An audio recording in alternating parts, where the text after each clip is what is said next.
Hello সবাইকে, এটা অনেক দিন আগেকার ভিডিও। আমি আজকে বসে বসে ভয়েস ওভার দিলাম। এডিটিং তো করতে পারি না, তাই আজকে তবু চেষ্টা করলাম। আমি আজকে বানাবো ওয়ার্ল্ডের সবথেকে ইজিয়েস্ট পিৎজা। খেতে আমরা সবাই ভালোবাসি, কিন্তু অর্ডার করতে গেলে পরে দেখা যায় যে হচ্ছে খালি মনও না মন ভরে না পেট ভরে, খালি হচ্ছে পকেটটাই ফাঁকা হয়।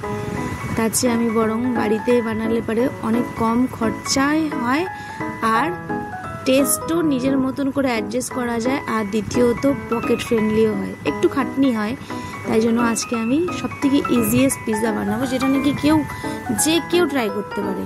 প্রথমে আমি ময়দাটাকে চেলে নিলাম, তারপরে ময়দাটা মাঝখান দিয়ে ভাগ করে ওর মধ্যে হচ্ছে প্রথমে আমি চিনি দিলাম, তারপরে দিলাম পিঙ্ক সল্ট, আপনার কাছে যেটা আছে সেটা ইউজ করতে পারেন। তারপর দিলাম ডিম। এবার ডিমটা দেওয়ার পরে আপনি এবার চাইলে এবার ওর মধ্যে মেল্টেড বাটার অথবা সাদা তেল দিতে পারেন। আমি সাদা তেল দিচ্ছি, ঠিক আছে। দিয়ে এটাকে হচ্ছে ভালো করে ফেটাতে হবে। পিৎজার মেন হচ্ছে ডোটা, যেটা নাকি হচ্ছে আমাকে হচ্ছে মাখাটার উপরে নির্ভর করে। যত সুন্দর মাখা পিৎজা তত সফট আর ভালো হবে। এবার আমি দিলাম এটার মধ্যে বেকিং পাউডার 1.5 চামচ, ওই ছোট্ট চামচটার 1.5 চামচ। তারপরে দিব আমি 1/2 চামচ বেকিং সোডা, এই যে 1/2 চামচ বেকিং সোডা। এবার এই সবগুলোকে আমাকে ভালো করে মিক্স করতে হবে। মিক্স করে তার মধ্যে আমি রুম টেম্পারেচারে কাঁচা দুধ, এটা কিন্তু বয়েল করা দুধ নয়, রুম টেম্পারেচারে কাঁচা দুধ, প্যাকেটে যে দুধ, আমুল দুধ, সেটা আমি ওটার মধ্যে দিয়ে ভালো করে এটাকে মাখতে প্রায় টাইম লাগে 10 মিনিটের মতো, 10 থেকে 15 মিনিট। মানে যত ভালো করে মাখা যাবে ডোটা তত সফট হবে, পিৎজাটা অত সফট হবে। দুধটা দিয়ে আমি ভালো করে মেশাবো। পুরো প্রসেসটা দেখাতে গেলে পরে অনেক টাইম লাগবে, ভিডিওটাও বড় হয়ে যাবে, তাই জন্য আমি কেটেই দেখাবো। মোটমাট কথা, ডোটা অনেক ভালো করে আপনাকে মাখতে হবে।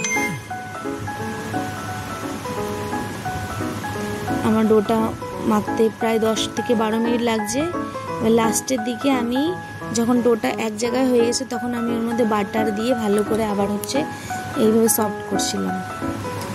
এবার মাখাটা হয়ে গেছে, এখন আমি এটাকে একটা বাসনের মধ্যে ওপর দিয়ে হচ্ছে সাদা তেল দিয়ে মেখে রেখে দিব, যাতে ওপরের ক্রাস্টটা শক্ত না হয়ে যায়।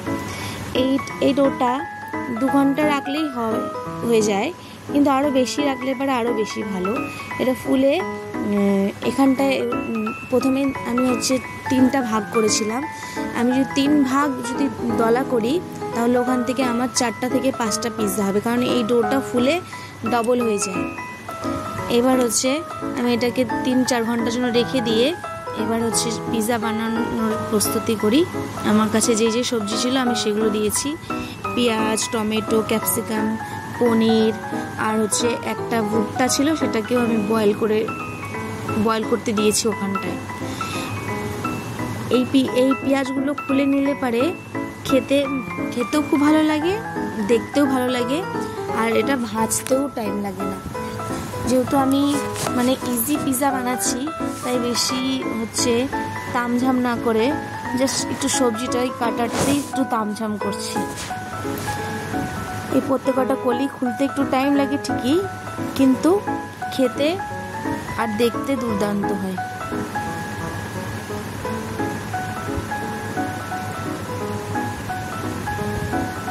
আমরা পিৎজা খেতে খুবই ভালোবাসি, কিন্তু পিৎজা বানাতে এত ঝামেলা, আর ডোটা ফুলতে চায় না, এই জন্য মানুষ হচ্ছে বানাতে। কিন্তু এই প্রসেস যদি ফলো করা যায়, যখন ইচ্ছা তখন পিৎজা বানানো যায়। মানে 2-2.5 ঘন্টার মধ্যে পিৎজা বানানো যায়। হঠাৎ কেউ চলে আসবে, বললো যে আমরা আসছি, কিছু নেই, একটু পিৎজা বানিয়ে দিলাম। অথবা আমি অনেক সময় রাত্রেবেলা বানিয়ে রাখি সব কিছু, সকালবেলা আমার ছেলেকে টিফিন নিয়ে দিয়ে দিই। অনেক সুবিধা আছে। আর হচ্ছে পিৎজার মধ্যে ডোর সাথে যেটা সবথেকে বেশি হচ্ছে ইম্পর্টেন্ট, সেটা হচ্ছে চিজ। বাড়িতে বানালে আমার ইচ্ছা মতন আমি যত খুশি তত চিজ দিতে পারি। চাইলে হচ্ছে পুরোটাই মজরেলা দিয়ে বানাতে পারি, অথবা 2-3 ধরনের চিজ মিলাতে পারি। আমি বেসিক্যালি দু ধরনেরই চিজ ইউজ করি, একটা হচ্ছে আমুলের কিউবগুলো নর্মাল চিজ, আর একটা হচ্ছে আমুলের মজরেলা চিজ। মজরেলা চিজ যদি না দেওয়া যায় পিৎজার মধ্যে পিৎজার ফিলটাই আসে না। আমি সবজিগুলো এইভাবে স্কোয়ার করে কাটছি। এবার যার যেরকম পছন্দ সে তেমন করেই কাটবে, কারণ কি হচ্ছে পছন্দটা নিজের কাছে। অনেকে গোল গোল করে কাটে, আমি এইভাবে কাটছি। আমি হচ্ছে পনিরগুলোকেও কেটে নিলাম, সাথে এই যে কর্নগুলো যে বয়েল করে রাখছি সেগুলোও দিয়ে দিলাম। আমি এখান থেকে 5টা কি 6টা পিৎজা বানাবো, তাই জন্য আমি 250 গ্রাম পনির দিলাম। কম বেশি যার যার ডিপেন্ড করে। এই যে আমি কড়াইটাতে গরম করতে দিলাম। এই কড়াইয়ের মধ্যে আমি যতটুকু বাটার দিব ততটুকুই সাদা তেল দিব, মানে সাদা তেল আর বাটার সম পরিমাণে দেবো, তাহলে টেস্টটা বেশি ভালো আসে। অনেকে সাদা তেল চাইলে সাদা তেলেও ভাজতে পারে, অনেকে অলিভ অয়েলেও ভাজতে পারে। প্রথমে আমি পনিরগুলোকে হালকা সতে করে নেব। এর মধ্যে সামান্য নুন আর গোলমরিচ দেব। যারও গোলমরিচ অ্যাভয়েড করার ইচ্ছা সে অ্যাভয়েড করতে পারে, অথবা হচ্ছে দিলে দিতেও পারে। আমি দিয়েছি হালকা হালকা করে গোলমরিচ আর হালকা নুন। বেশি লাল করে ভাজবো না, জাস্ট একটু হালকা সতে হলেই নামিয়ে দেবো। এদিকে আমার ডোটা রেডি, যা বলেছিলাম ডবল হয়ে যাবে, ডবল হয়ে গেছে। এখান থেকে আমি 5খানা পিৎজা বানিয়েছিলাম। এবার আমি হচ্ছে যে তেলটা বাচ্ছিল সেই তেলটার মধ্যে সামান্য রসুন কুচি আর গোলমরিচ দিয়ে সবজিগুলোকে দিয়েছি। সবজিগুলোকে খুব একটা মানে হচ্ছে ভাজা ভাজা করবো না, জাস্ট জলটা শুকিয়ে গেলে আর সবজিটা একটু হালকা নরম হলে আমি নামিয়ে দেবো। আর এদিকে হচ্ছে এই যে মেইন ইনগ্রিডিয়েন্ট, সেটা হচ্ছে এই পিৎজার ডোটা। সেটাকে প্রসেস করার একটা প্রসেস আছে। এই যে এরকম করে ধরে ভেতরের দিকে আমাকে পুশ করতে হবে, যাতে এর ভেতরে যে তারগুলো হয়েছে সেগুলো নষ্ট না হয়। সেগুলো নষ্ট হলে মানে হচ্ছে তেমন কিছু ক্ষতি হবে না, কিন্তু হচ্ছে ফোলাটা বেশি ভালো হবে না। এবার আমি যখন হচ্ছে এটাকে প্রসেস করব, তখন হচ্ছে আমি এটার মধ্যে কি করব, সুজি অথবা হচ্ছে মাক্কেদা আটা যেটা দানা দানা থাকে সেটা ইউজ করা যেতে পারে, কিন্তু আজকে আমি কিছু ইউজ করব না। জাস্ট আমি হাতের মধ্যে একটু সাদা তেল নিয়ে হাত দিয়ে এটাকে টেনে টেনে বড় করব। এটাকে বড় করতে 2 থেকে 2.5 মিনিট সময় লাগে। অত বড় ভিডিও করলে পারে সময়ও বেশি লাগবে, আর হচ্ছে ভিডিওটাও বড় হবে, তাই আমি কেটে কেটেই দেখাবো। এটাকে এই যে আমার করতে 2 থেকে 2.5 মিনিট লাগছে, কারণ এটার মধ্যে আমি তো কোনো কিছু ইউজ করিনি, মাক্কেদা আটা অথবা সুজি, জাস্ট হাত দিয়ে প্রেস করছি। এটা আমি মাইক্রো ওভেনে করব। মাইক্রো ওভেন আর গ্যাসের চুলা দুটাতেই করব, কারণ কি যার যেটা সুবিধা সে সেটাতেই করবে। কারো কাছে যদি মাইক্রো ওভেন থাকে সে মাইক্রো ওভেনেও করতে পারে, কারো কাছে যদি চাই গ্যাসে করব তাহলে গ্যাসেও করতে পারে। যেহেতু এটা হচ্ছে অনেক ইজি, তাই জন্য এটার কোনো হচ্ছে ব্যাপার নেই যে মাইক্রো ওভেনেই করতে হবে, যেরকম থাকবে সেরকমই করো। এটা হচ্ছে তারপরে আমি ফোক নিয়ে ওটাকে হচ্ছে আমি ছোট ছোট ছিদ্র করে দেব, যাতে ডোটা ফোলে রুটির মতন, কিন্তু হচ্ছে আটা রুটির মতন না হয়ে যায়। এই যে আমি আভেনে দিয়ে দিলাম। আমি আমার আভেনের তাপ রাখলাম 220 ডিগ্রি 5 মিনিটের জন্য। এবার 5 মিনিট পরে এদিকে আমি হচ্ছে সেম প্রসেসে আর একটা রুটি নিয়ে আমি তাওয়াতে দিয়ে দিয়েছি।